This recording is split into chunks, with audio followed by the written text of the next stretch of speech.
Hello बच्चों। Thermodynamics की first unit के अंदर हम लोगों ने उसके डिफरेंट वेरिएबल्स और प्रोसेसेस के बारे में थोड़ा सा डिस्कस किया था। आज हम लोग डिस्कस करेंगे थर्मोडाइनमिक्स के डिफरेंट लॉज के बारे में। थर्मोडाइनमिक्स में टोटल 4 लॉज होते हैं: zeroth law, first law, second law and third law. Firstly we will discuss about zeroth law. Zeroth law क्या स्टेट्स करता है कि जो टेम्परेचर होगा एक सिस्टम का वो इक्वल उसकी सराउंडिंग्स का भी, मतलब एक सिस्टम अगर हम लोग लेके चलते हैं, जो टेम्परेचर होगा एक सिस्टम का तो वो थर्मल इक्विलिब्रियम स्टेट में तब होगा जब उस सिस्टम के डिफरेंट पार्ट्स का टेम्परेचर सेम हो। जब उसके सिस्टम के डिफरेंट पार्ट्स का टेम्परेचर सेम हो और उसकी सराउंडिंग का टेम्परेचर भी सेम हो, तब मेरे सिस्टम को हम लोग क्या कह सकते हैं कि उसने जीरोथ लॉ को फॉलो किया है और वो थर्मल इक्विलिब्रियम स्टेट में है। अगर उसके डिफरेंट पार्ट्स का टेम्परेचर सेम नहीं है या सराउंडिंग का टेम्परेचर सेम नहीं है, तो इसका मतलब हीट का एक्सचेंज मेरा टेक प्लेस करेगा, है ना। जो मूवमेंट होगी वो होगी, हीट मेरी हाई हीट प्लेस से लो हीट प्लेस की तरफ जाएगी, है ना। हाई टू लो ही मूव करता है। तो जब तक मेरा थर्मल इक्विलिब्रियम अटेंड नहीं हो जाता तब तक हम लोग ये नहीं कह सकते कि ये बॉडी जो है ये मेरी जीरोथ लॉ की पोजीशन में है। जीरोथ लॉ क्या कहता है कि जो बॉडी होगी उसके डिफरेंट पार्ट्स का टेम्परेचर भी सेम होगा और उसकी सराउंडिंग का टेम्परेचर भी सेम होगा। जैसे कि मैं ये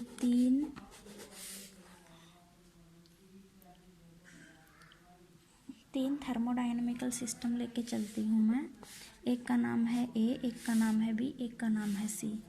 ये है टेम्परेचर T1 पे, ये है टेम्परेचर T2 पे और ये है टेम्परेचर T3 पे। अब हम लेके चलते हैं कि जो बी है वो मेरा थर्मल इक्विलिब्रियम स्टेट में है, ए के साथ भी और सी के साथ भी। मान लो कि जो सिस्टम बी है ये मेरा ये इक्विलिब्रियम स्टेट में है, ए के साथ भी और सी के साथ भी। तो क्या लेंगे हम लोग कि T1 के साथ कब इक्विलिब्रियम स्टेट में होगा ये, जब इसका टेम्परेचर T2 के इक्वल होगा। मतलब इन दोनों का टेम्परेचर जब इक्वल होगा तभी तो सिस्टम ए मेरा बी के साथ इक्विलिब्रियम स्टेट में होगा। इसी तरह से बी मेरा सी के साथ कब होगा, जब मेरा इन दोनों का टेम्परेचर सेम होगा, जो कि T2 is equal to T3 हुआ। तो जब ये दोनों टेम्परेचर T1 मेरा T2 के इक्वल भी है और T2 मेरा T3 के इक्वल भी है, तो इसका मतलब T1 भी मेरा T3 के इक्वल है। तो जब मेरा T1 T3 के इक्वल हुआ तो हम लोग कह सकते हैं कि सिस्टम ए भी मेरा सिस्टम सी के साथ इक्विलिब्रियम स्टेट में होगा। तो ये होता है मेरा बेटा जीरोथ लॉ। अभी उसके बाद बात करते हैं हम लोग फर्स्ट लॉ के बारे में। फर्स्ट लॉ क्या कहता है कि जो हीट होगी उसको हम लोग ट्रांसफ़र कर सकते, ट्रांसफरेबल है हीट और वर्क आपस में दोनों एक दूसरे के, मतलब work is proportional to heat, directly proportional. Heat is convertible into work and work is convertible into heat. First law कहता है ये बात। मैं यहाँ मान के चलती हूँ, प्रोपोर्शनलिटी का साइन को हटा के हम लोग कोई भी एक कांस्टेंट लेके चलते हैं ना, प्रोपोर्शनलिटी कांस्टेंट। तो यहाँ जे क्या है मेरा, प्रोपोर्शनलिटी कांस्टेंट का काम कर रहा है, ठीक है। जे है हमारा Joule's mechanical equivalent of heat, इसको हम लोग Joule mechanical equivalent of heat constant भी कहते हैं, ठीक है। तो मेरा वर्क कम्प्लीटली इक्वल हीट के कब होगा, जब मेरी जे की, जो कि जूल्स मैकेनिकल इक्विवेलेंट कांस्टेंट है, इसकी वैल्यू 1 होगी। जब जे की वैल्यू मेरी 1 होगी तो वर्क मेरा टोटली हीट के इक्वल आ जाएगा। First law it is the statement by first law, ठीक है। तो अभी एक बार dq is equal to du plus dw, इस इक्वेशन के बारे में डिस्कस करते हैं। ये मेरी फर्स्ट लॉ की इक्वेशन है बेटा, सारी थर्मोडाइनमिक्स में काम आएगी। तो dq क्या है मेरा, small amount of heat absorb by system. du क्या है मेरी इंटरनल एनर्जी के अंदर चेंज। dw क्या है, work done by the system. अभी एक बार हम लोग अपने खुद पे आते हैं। हम लोग सुबह कॉलेज आते हैं, है ना। अभी नहीं आते, पहले आते थे। तुम लोग सुबह खाना खा खा के आते थे पेट भर भर के, पूरा पूरा पूरा पेट भर लिया तो तुम लोगों ने हीट अब्जॉर्ब कर ली। हीट अब्जॉर्ब की तो तुम्हारी बॉडी के अंदर जोश आया, तो तुम्हारी इंटरनल एनर्जी रेज हुई, तो तुम कॉलेज आए, तुमने काम किया, पढ़ते रहे, अपना फ्रेंड्स से भी मिले, सब कुछ काम किया, तुम वर्क डन कर रहे हो, है ना। बीच में लंच ब्रेक होता है, सब बच्चों का होता है, और सब बच्चे घर से अपना टिफ़िन भी लाते हैं। कुछ जो नहीं लाते वो बाहर से थोड़ा बॉटल ले लेते हैं, कुछ कुछ ले ही लेते हैं सारे बच्चे, ठीक है। तो देखो तुम लोगों को, तुम्हारी एनर्जी क्या हुई, कम होने स्टार्ट हो गई। वर्क डन तुम लोगों ने कर दिया, तो तुम दोबारा से हीट लोगे फूड की फॉर्म में लंच ब्रेक टाइम में, ठीक है। तो तुमने दोबारा से एनर्जी ऑब्टेन की, और दोबारा से तुम्हारी इंटरनल एनर्जी इंक्रीज हुई, और फिर तुमने 4 बजे तक अपनी लैब अटेंड की। तो ये होता है सारा का सारा सिस्टम तुम्हारा। तो जब भी तुम्हारी इंटरनल एनर्जी एक सिस्टम हीट अब्जॉर्ब जब भी होगी तो वर्क डन किया जाएगा सिस्टम से। ये होता है तुम्हारा फर्स्ट लॉ ऑफ थर्मोडायनामिक्स। तो ये कहता है certain amount of work is done on an equivalent amount of heat is absorbed. जब भी एक सर्टेन अमाउंट का वर्क डन किया जाता है तो equal amount of heat is जब भी एक सर्टेन अमाउंट का वर्क डन किया जाता है तो equal amount of heat produce होती है, और जब भी एक सर्टेन अमाउंट की हीट को अब्जॉर्ब किया जाता है तो वर्क डन किया जाता है उसके बदले में। देखो तुम लोगों ने खाना खाया, खाना खा के काम किया, तो तुम लोगों ने हीट अब्जॉर्ब की और बाद में वर्क डन किया। लेकिन तुम लोग जब वर्क डन कर रहे थे तो तुम लोग अपनी हीट भी तो रिजेक्ट कर रहे थे ना, जो तुमने अब्जॉर्ब की थी उसे हीट की हेल्प से तो तुम लोग वर्क डन कर रहे थे।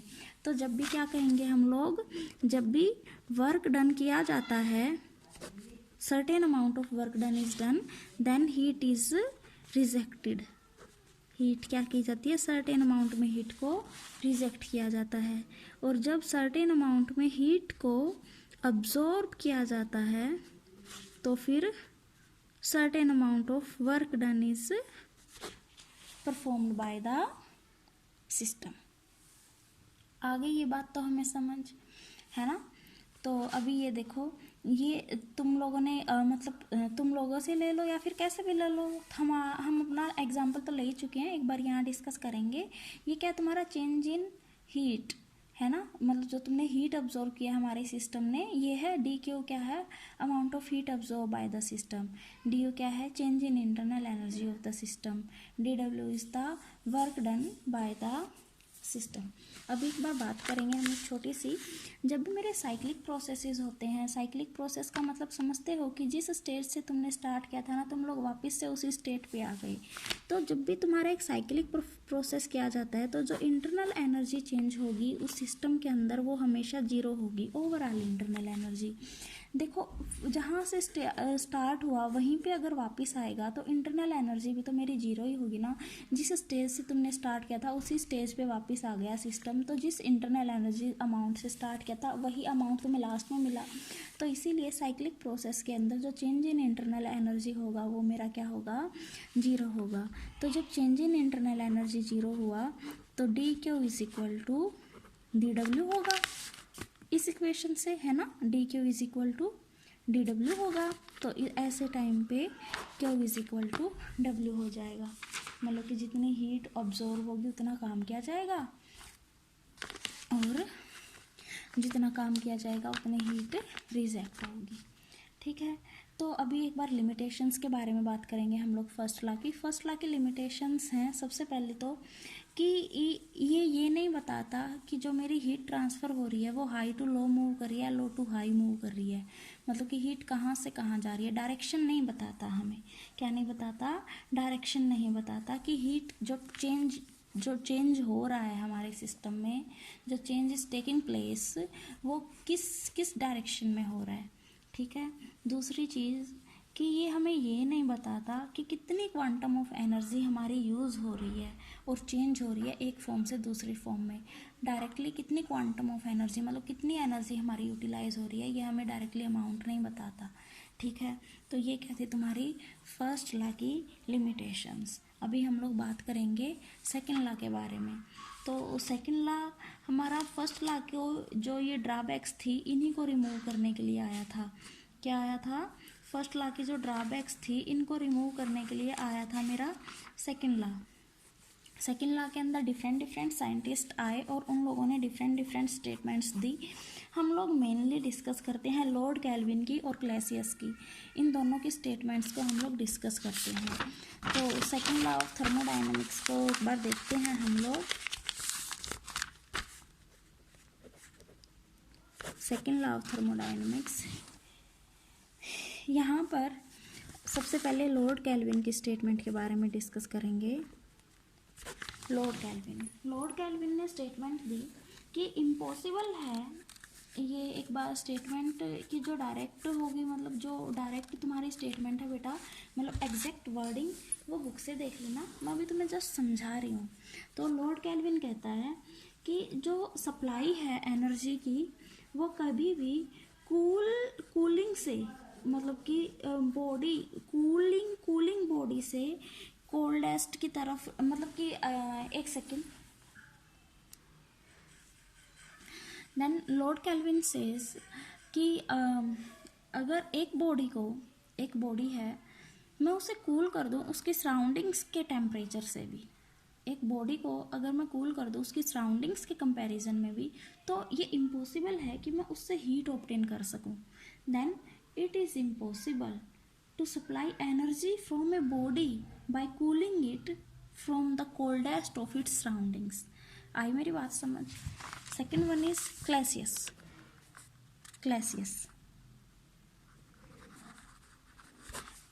क्या कहता है? क्लैसियस कहता है कि हीट होगी, जो मेरी हीट है, हीट कभी भी अपने आप से कोल्ड बॉडी से हॉट बॉडी की तरफ मूव नहीं कर सकती। देखो कहीं ना कहीं दोनों एक जैसे ही हैं। लॉर्ड कैल्विन तो क्या कहता है? लॉर्ड कैल्विन कहता है कि अगर एक बॉडी है जो उसे मैं सराउंडिंग से भी ठंडा कर दूं उसके टेम्परेचर को, तो हम उससे हीट नहीं ले सकते। Okay. And the second one Clausius says कि बॉडी के जो हीट है वो कभी भी कोल्ड बॉडी से हॉट बॉडी की तरफ मूव नहीं कर सकती। तो देखो ये डायरेक्शन बता रहा है ना, और फर्स्ट लॉ हमारा डायरेक्शन नहीं बता रहा था, तो हो गई वो ड्रॉबैक रिमूव। ये थी इन दोनों साइंटिस्ट की स्टेटमेंट। तो दैट्स इट। सेकेंड लॉ मेरा इतना ही होगा। इसको जितना भी एक दो इसके एग्जाम्पल दिए हुए हैं अपना देख लेना तुम लोग, प्रॉब्लम होगी तो हम लोग फर्दर डिस्कस कर लेंगे उसको आगे। अब उसके बाद बात करेंगे हम लोग कि कार्नोट थ्योरम क्या है। कार्नोट थ्योरम,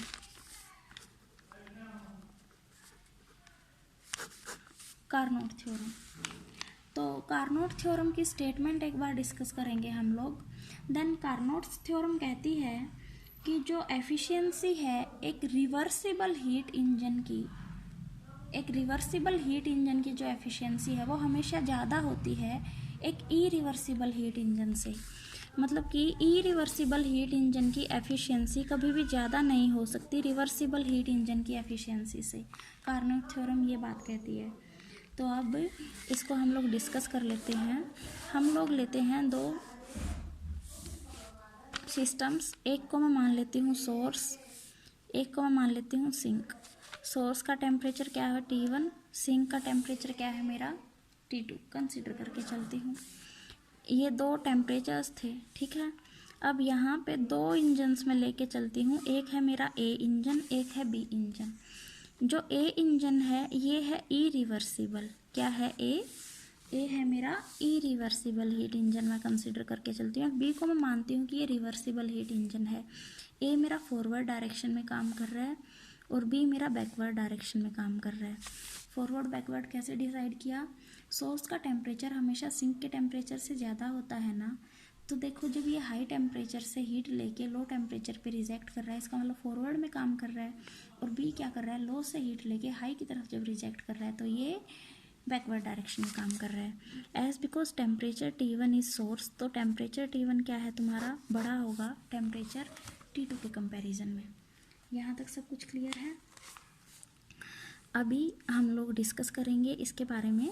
जैसे कि जो ये मेरा हीट इंजन ए है, मैं इसे कहती हूँ कि ये इरिवर्सिबल है, और बी क्या है, ये मेरा रिवर्सिबल हीट इंजन है। तो हीट इंजन ए ने सोर्स T1 से Q1 अमाउंट ऑफ हीट को अब्जॉर्ब किया और वर्क डन किया इस पे W, और Q1 माइनस W हीट को रिजेक्ट किया सिंक को। ठीक है, उसके बाद जो ये सिंक था T2 से, जो तुम्हारा रिवर्सिबल हीट इंजन था, रिवर्सिबल हीट इंजन जो बी था, इसने Q1 minus dash W amount of heat को अब्जॉर्ब किया। वर्क डन हुआ इसके ऊपर हुआ B amount of work done, because it is doing work in backward direction, तो इसके ऊपर काम किया जाएगा, ये तो करेगा और इसके ऊपर किया जाएगा। तो आफ्टर वर्क डन इसने Q1 dash amount of heat को रिजेक्ट कर दिया सोर्स को। That's it. छोटी सी बात है, बड़ी सिंपल सी, समझ आ गई होगी सबको। तो देखो अभी इस सब में क्या होगा, सिंक को तो होगा नेट लॉस और सोर्स को होगा नेट गेन। ठीक है, सिंक को होगा नेट लॉस बाय सिंक। तो सिंक को कितना लॉस होगा एक बार देखते हैं हम लोग।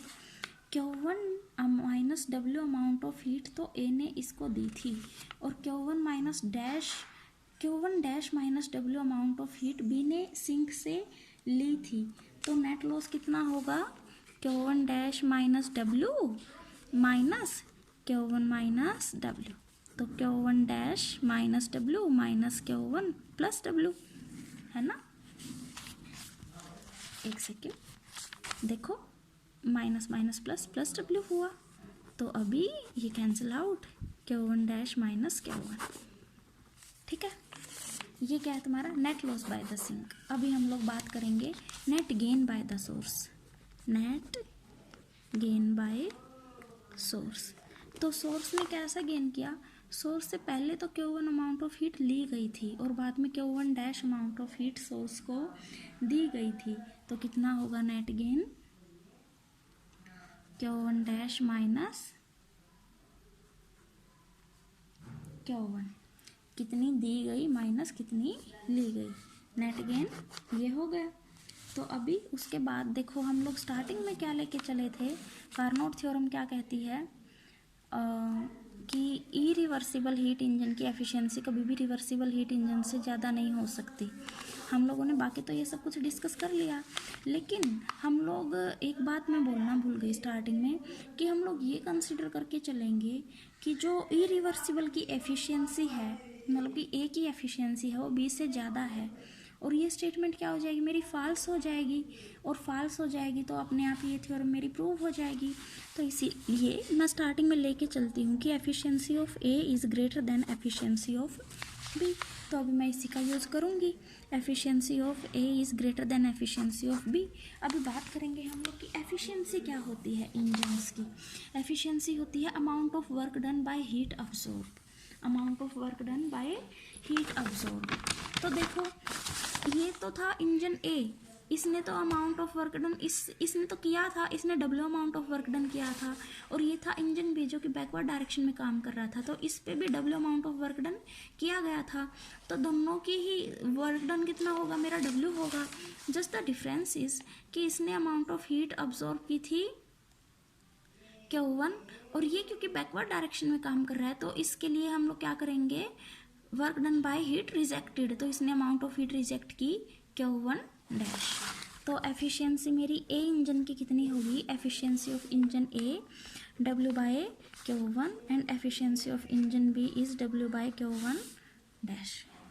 दैट्स इट, हो गया है दोनों के दोनों।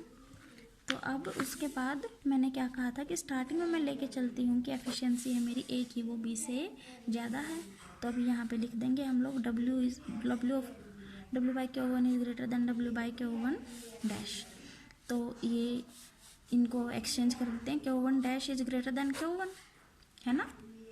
इसको कैंसिल आउट करने के बाद और एक्सचेंज करने के बाद तो यही आएगा, Q1 dash is greater then Q1। तो Q1 डैश माइनस Q1, इसको इधर ले जाती हूँ, is greater then 0। Q1 dash minus Q1 is greater then 0। तो इसका मतलब कि जो ये मैंने लिया था Q1 डैश माइनस Q1, जो ये नेट अमाउंट ऑफ, तो हम लोग क्या लेके चल रहे थे कि Q1 डैश माइनस Q1 क्या है, net loss by the sink. क्या है, net loss by the sink इस Q1 डैश माइनस Q1। और देखो Q1 डैश माइनस Q1 क्या आया मेरा, पॉजिटिव क्वांटिटी आया ना। तो इसका मतलब कि जो ये Q1 dash minus Q1 net amount net loss by sink है, मतलब कि जो हीट सिंक को ट्रांसफ़र की गई है इंजन के थ्रू, वो क्या है, मेरी पॉजिटिव क्वांटिटी है। पॉजिटिव क्वांटिटी जब है ये net loss by the sink, sorry net loss by sink है बेटा, ये नेट लॉस मतलब कि सिंक ने ट्रांसफ़र की है, जो कि मेरी सिंक ने ट्रांसफ़र की है, तो ये पॉजिटिव क्वांटिटी हुई। जबकि सेकंड लॉ क्या कहता है कि लो टेम्परेचर से हाई टेम्परेचर कभी भी मेरी हीट ट्रांसफ़र नहीं हो सकती है ना। तो ये देखो ये आ गया ना मेरा, मतलब रॉन्ग हो गया मेरा, वॉयलेट हो गई मेरी ये स्टेटमेंट। तो जैसे ही मेरी स्टेटमेंट वॉयलेट होती है तो हम लोग कह सकते हैं कि एफिशिएंसी, ये जो ये मैंने अजम्पशन ली थी ये मेरी रॉन्ग थी। ए की एफिशिएंसी मेरी बी से ज़्यादा नहीं है। ए क्या था, मेरा इरिवर्सिबल हीट इंजन था, और बी क्या था, मेरा रिवर्सिबल हीट इंजन है। तो इसका मतलब कि रिवर्सिबल हीट इंजन की एफिशिएंसी ही इरिवर्सिबल हीट इंजन से ज़्यादा होगी। दैट्स इट बेटा, और बाकी हम लोग नेक्स्ट वीडियो में डिस्कस करेंगे। Thank you.